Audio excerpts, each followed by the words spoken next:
Versículo 1. Harás el tabernáculo de 10 cortinas de lino torcido, azul, púrpura y carmesí, y lo harás con querubines de obra primorosa.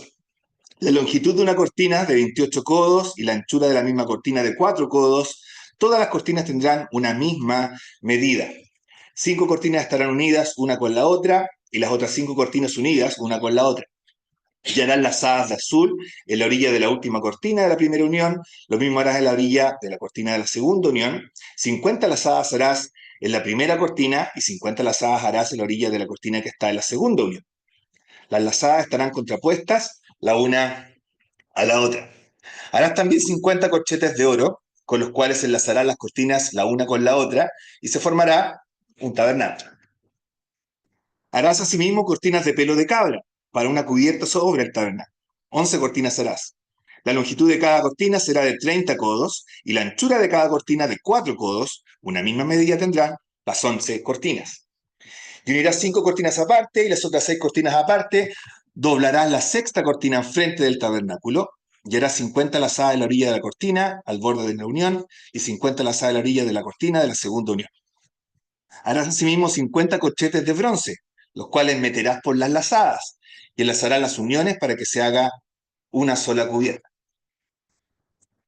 Y la parte que sobra en las cortinas de la tienda, la mitad de la cortina que sobra, colgará a espaldas del tabernáculo. Y un codo de un lado y otro codo del otro lado, que sobra a lo largo de las cortinas de la tienda, colgará sobre los lados del tabernáculo a un lado y al otro para cubrirlo. Harás también a la tienda una cubierta de pieles de carneros teñidos de rojo y una cubierta de pieles de tejones encima. Seguimos, versículo 15. Y harás para el tabernáculo tablas de madera de acacia que estén derechas. La longitud de cada tabla será de 10 codos y de codo y medio la anchura. 2 espigas tendrá cada tabla para unirlas una con otra. Así harás todas las tablas del tabernáculo. Harás pues las tablas del tabernáculo, 20 tablas al lado del mediodía, al sur. Y harás 50 basas de plata debajo de las 20 tablas, 2 basas debajo de una tabla para sus 2 espigas, y 2 basas debajo de otra tabla para sus 2 espigas. Y al otro lado del tabernáculo, al lado del norte, 20 tablas. Y sus 40 basas de plata, 2 basas debajo de una tabla y 2 basas debajo de otra tabla. Y para el lado posterior del tabernáculo, al occidente, harás 6 tablas. Harás además 2 tablas para la esquina del tabernáculo en los 2 ángulos superiores, las cuales se unirán desde abajo y asimismo se juntarán por su alto con un gozne. Así será con las otras 2, serán para las 2 esquinas. De suerte que serán 8 tablas, con sus basas de plata, 16 basas, 2 basas debajo de una tabla, 2 basas debajo de otra tabla. Harás también 5 barras de madera de acacia para las tablas de un lado del tabernáculo, y 5 barras para las tablas del otro lado del tabernáculo, y 5 barras para las tablas del lado posterior del tabernáculo, al occidente. Y la barra de en medio pasará por en medio de las tablas de un extremo al otro. Y cubrirás de oro las tablas, y también sus anillos de oro, para meter por ello las barras. También cubrirás de oro las barras, y alzarás el tabernáculo conforme al modelo que te fue mostrado en el monte. Versículo 31.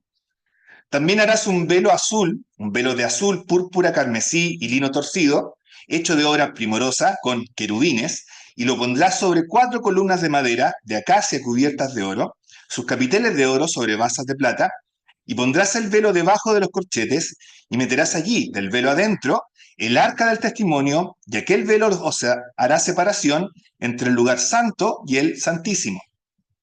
Pondrás el propiciatorio sobre el arca del testimonio en el lugar santísimo, y pondrás la mesa fuera del velo, y el candelero enfrente de la mesa al lado sur del tabernáculo, y pondrás la mesa al lado del norte. Harás para la puerta del tabernáculo una cortina de azul, púrpura, carmesí y lino torcido, obra de recamador. Y harás para la cortina 5 columnas de madera de acacia, las cuales cubrirás de oro, con sus capiteles de oro, y fundirás 5 basas de bronce para ellas. ¿Quién había leído este capítulo de corrido alguna vez? Hoy nunca escuché por ahí. Yo tampoco, primera vez no. Vamos entonces, ¿de qué se trata el capítulo 26? Es un capítulo sobre cortinas. Si tuviéramos que ponerle un título, sería reducido a eso, lecciones de cortinaje. Y les preguntaba yo, porque claramente es el tipo de lectura que la mayoría de nosotros lleva a cabo en su devocional, quizás cuando se pone y se propone uno leer la Biblia todo el año, bien por encimita, ojalá más rápido de lo que lo hicimos hoy día, tratando de llegar rápido al próximo capítulo, porque honestamente no creemos que un capítulo sobre cortinas pueda ser de mucha edificación para nuestra vida cristiana, ¿verdad? O sea, no parece el capítulo más probable para tener un encuentro existencial con el Dios vivo y que Él nos hable acerca de cómo Él es en sí mismo. Y sin embargo, este capítulo, al describirnos partes de la casa de Dios, cuando lo vemos dentro de ese contexto, ¿sí? Todo hay que verlo en su contexto. Cuando entendemos que aquí tenemos una descripción de la casa de Dios, también por lo tanto puede enseñarnos algo con respecto a cómo es el carácter de ese Dios dueño de esta casa. Y eso es lo que vamos a ver en los minutos que tenemos por delante.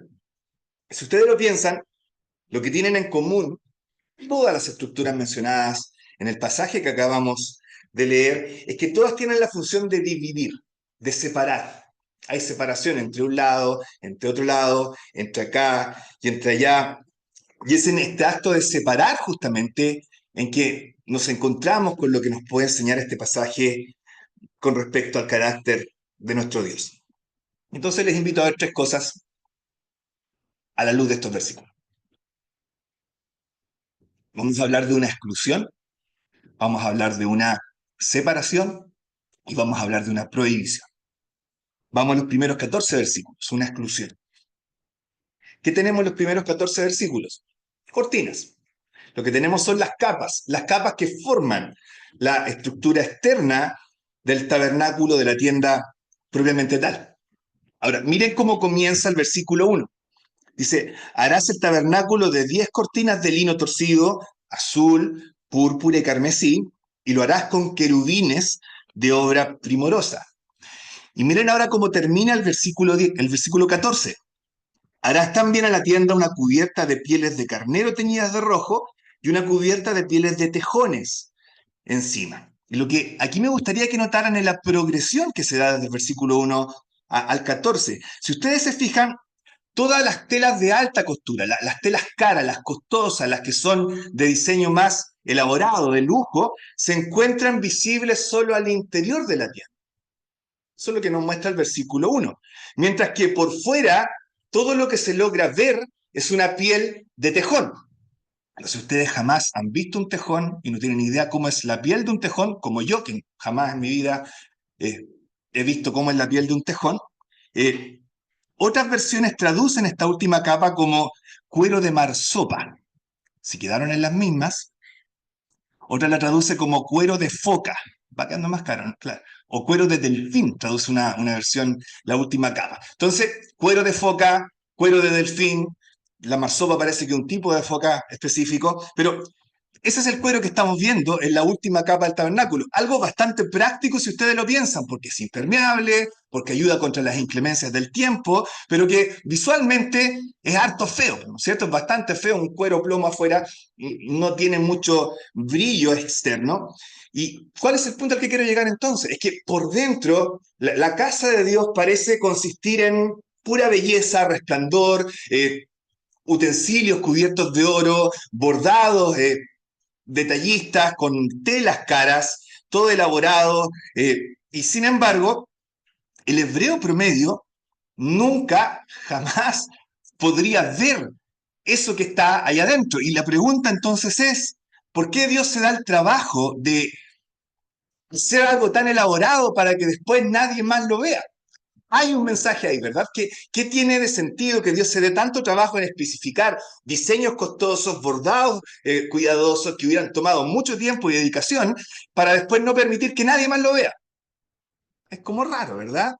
Entonces hay un mensaje en ese punto y tiene que ver con lo siguiente. Si ustedes lo piensan, el hebreo promedio sabría de oídas que allá adentro había algo potente, poderoso, resplandor, belleza, orden, armonía. Pero por fuera Él lo único que ve es una piel de foca. Tenemos algo muy elaborado que él sabe que hay ahí adentro, pero que jamás lo ha podido ver. Si tú le preguntaras, te diría, sí, me han contado de esto, pero yo honestamente jamás lo he visto. Dicen que está todo ahí, pero jamás lo he visto. Y este es el punto. Él sabe que hay un Dios lleno de gloria allá adentro, pero en cierta medida, en la realidad, él ha sido excluido de ese lugar.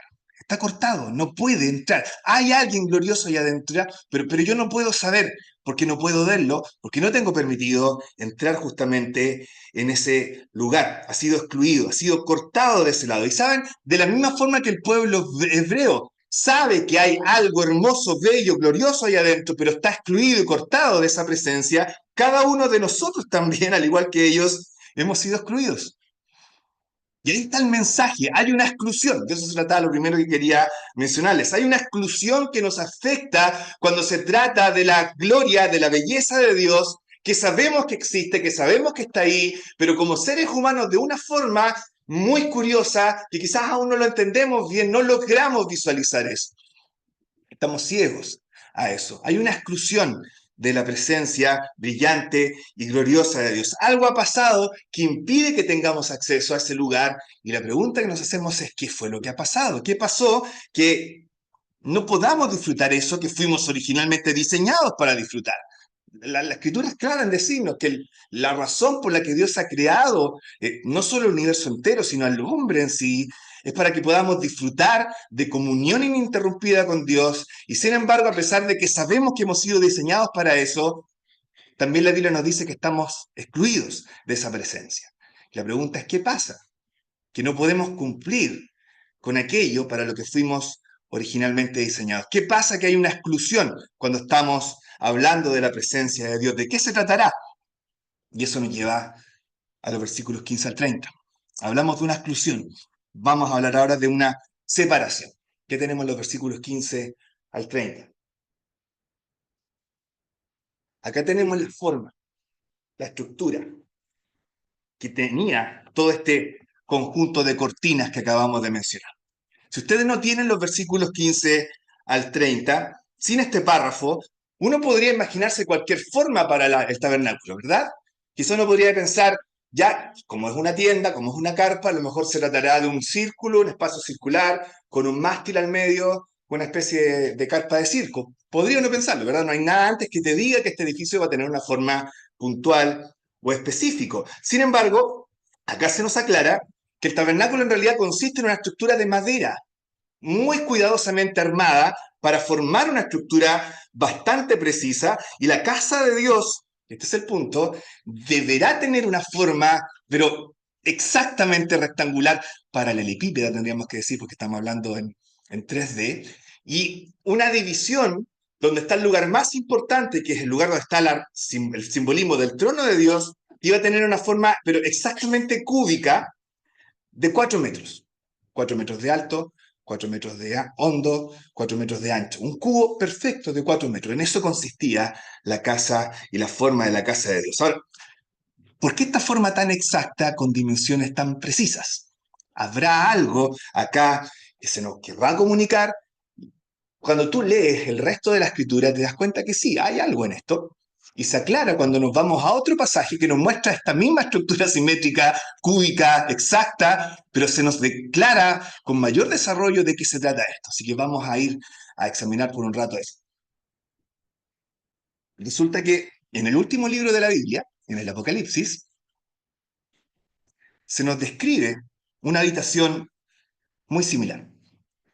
Apocalipsis termina con el cielo mismo, la morada donde Dios habita, descendiendo, colapsando esta división que hay entre terrenal y celestial, y entonces se ve la habitación misma de Dios, el cielo mismo, descendiendo para instalarse acá en la tierra.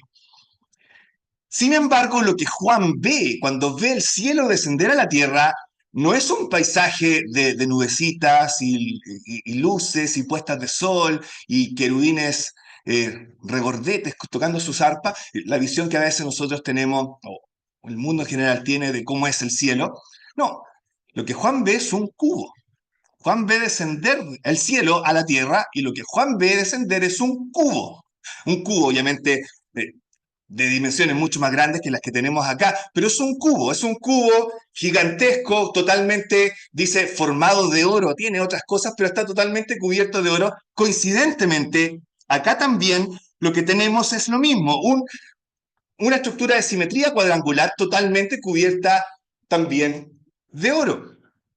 Por lo tanto, lo que tenemos acá, en el tabernáculo, no es simplemente la habitación que a Dios se le ocurrió tener acá en la tierra, lo que tenemos es una representación del cielo acá en la tierra.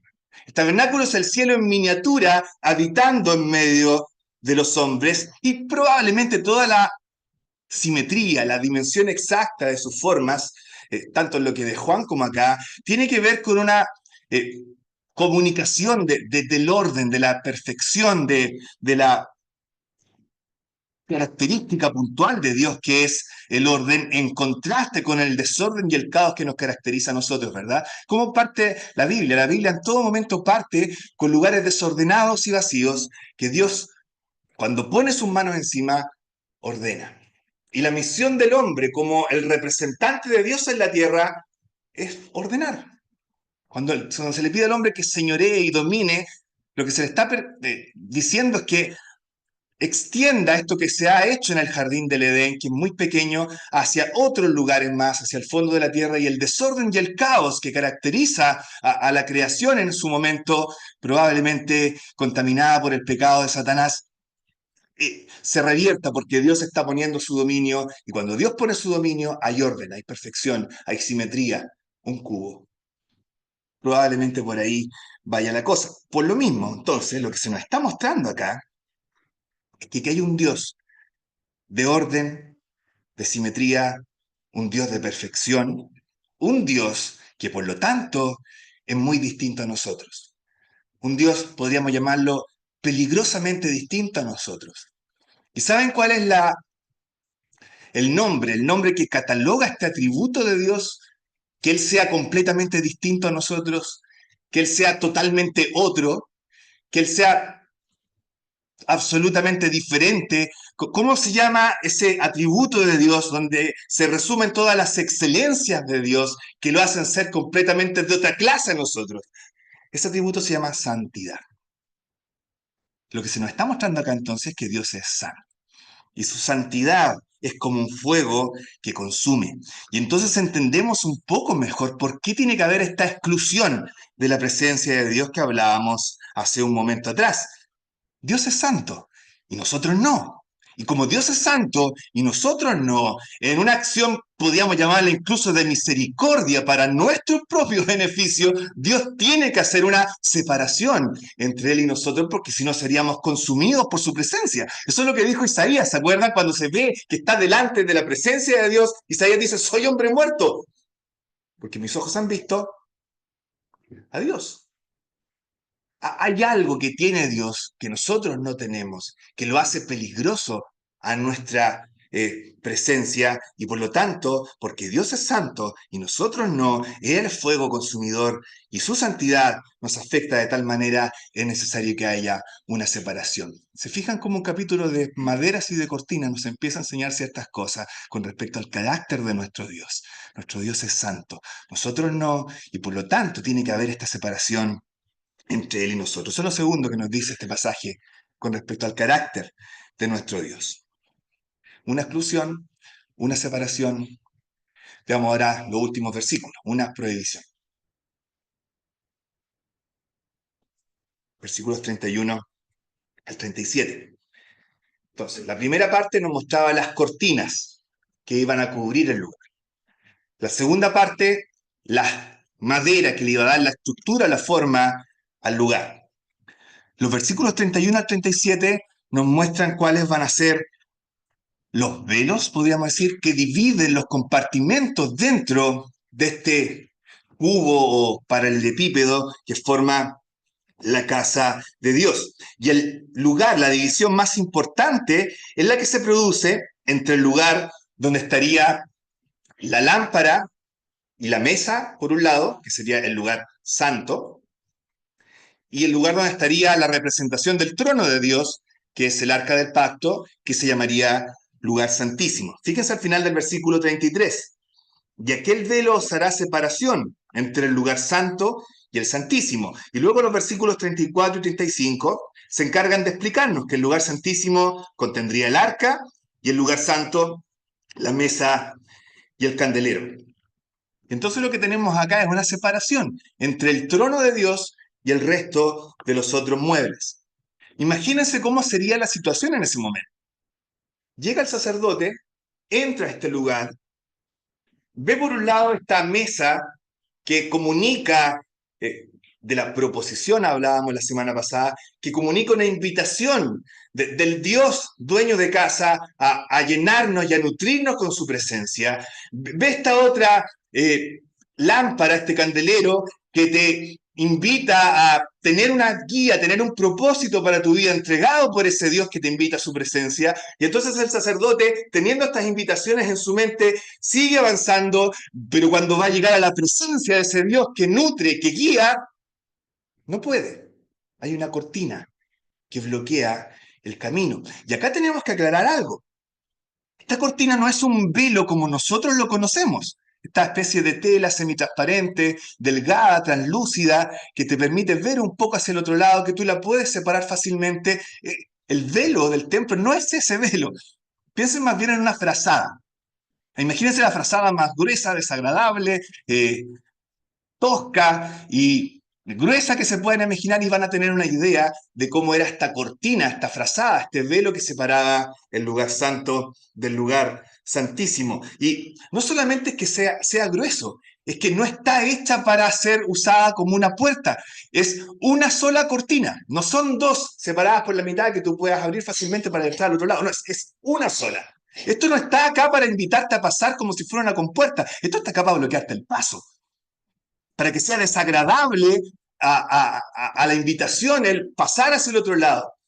No está acá para decirte, aquí hay una zona más íntima a la que puedes venir a tener una conversación más tranquila conmigo. No, estaba ahí para decirte, tú no puedes pasar de acá para allá. De eso se trata esta cortina. ¿Y por qué? Fíjense en un detalle en el versículo 31, que caracteriza a esta cortina que está ahí impidiendo y bloqueando el paso. Dice, también harás un velo de azul, púrpura, carmesí entorcido, será hecho de obra primorosa, y fíjense el detalle que agrega al final, con querubines. Querubines. Porque hay querubines bordados en una cortina hecha para bloquearte el paso. Quiero que hagan esa asociación. Querubines en un lugar diseñado para bloquearte el paso. ¿Por qué? ¿Por qué están ahí? Vamos a ver. Resulta que hay varios elementos en el tabernáculo que conectan este lugar con otro lugar muy especial para la historia humana. ¿Saben cuál es? Te lo mencioné hace un momento atrás. El jardín del Edén. Hay bastantes cosas que conectan este lugar con el jardín del Edén. Simplemente vayan haciendo asociaciones. Esta lámpara con forma de árbol rara, ¿verdad? Como un jardín. El árbol de la vida en el jardín del Edén. La entrada al tabernáculo estaba por oriente y siempre tenía que ser puesto de manera tal de que la entrada, cada vez que se instalaba, tenía que quedar, maderamente incluso, hacia el lado oriente. Coincidentemente, el jardín del Edén tenía su entrada al lado oriente. Ahora, ¿qué fue lo que pasa en el jardín del Edén cuando el hombre cae en pecado y es expulsado del jardín? ¿Qué es lo que hace Dios? ¿Qué medidas toma Dios para que el hombre no vuelva a entrar al jardín, se aproveche de los beneficios y su maldición sea incluso más grande todavía? Dios coloca un querubín con una espada para bloquear el paso.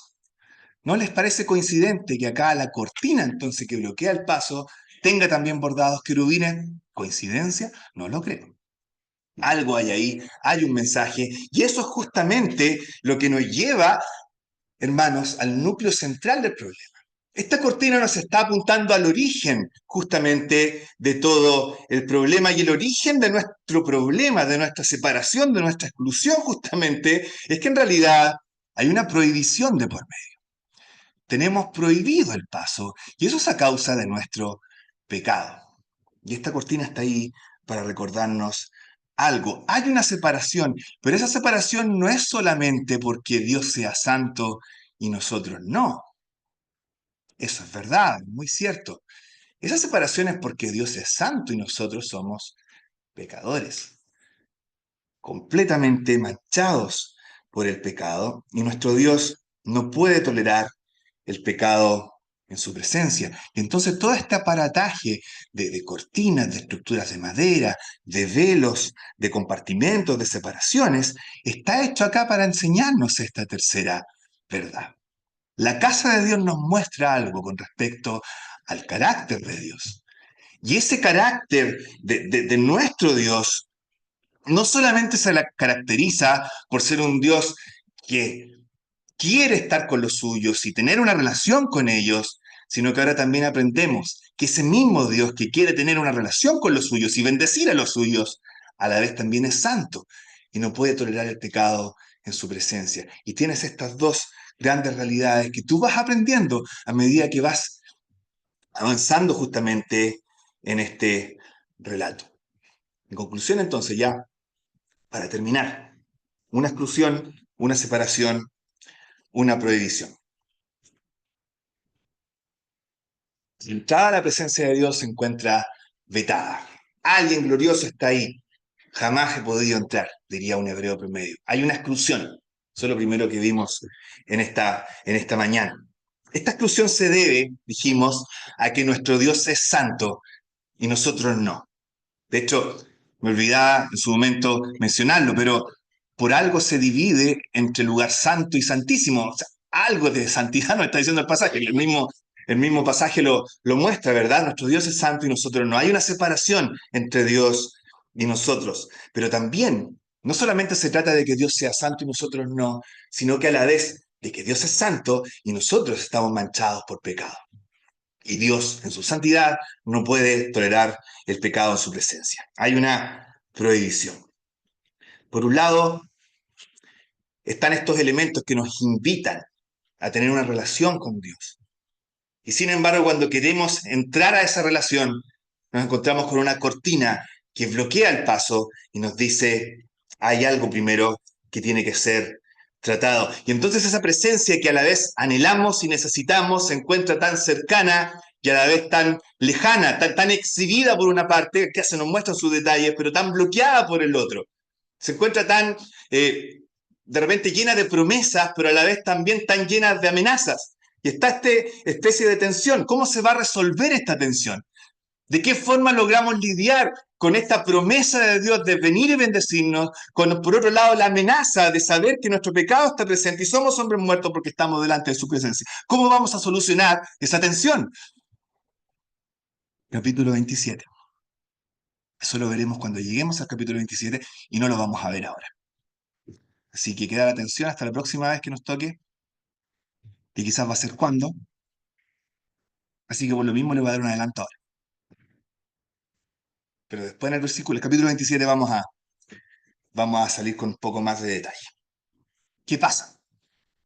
Bueno, hubo un momento, siglos después, y creo que para la mayoría de ustedes es conocido, donde esta cortina, esta frazada, especie de división que bloquea el paso, fue rasgada de arriba abajo, y es como si Dios mismo hubiera tomado esta especie de bloqueo, esta separación, y la hubiese destruido con sus manos de arriba abajo para decir, basta ya, no más, bienvenidos a mi presencia. Eso pasó siglos de años después. El gran detalle de todo esto es que en su forma definitiva, lo que el Nuevo Testamento nos da a entender es que este acto que fue histórico, que fue visual, que fue absolutamente real, de que el velo se rasga de arriba abajo en el templo en este caso, el Nuevo Testamento tiende a decirnos que eso que pasó ahí es solamente simbolismo, nuevamente, de una realidad mucho más, valga la redundancia, real. Y lo que el Nuevo Testamento nos dice es que en realidad el velo, el verdadero velo, la verdadera cortina de separación, no estaba formada de tela, dice que estaba formada de carne. Y entonces el escritor a los hebreos nos habla del velo que separaba y nos dice, esto es su carne, la carne del Señor Jesús.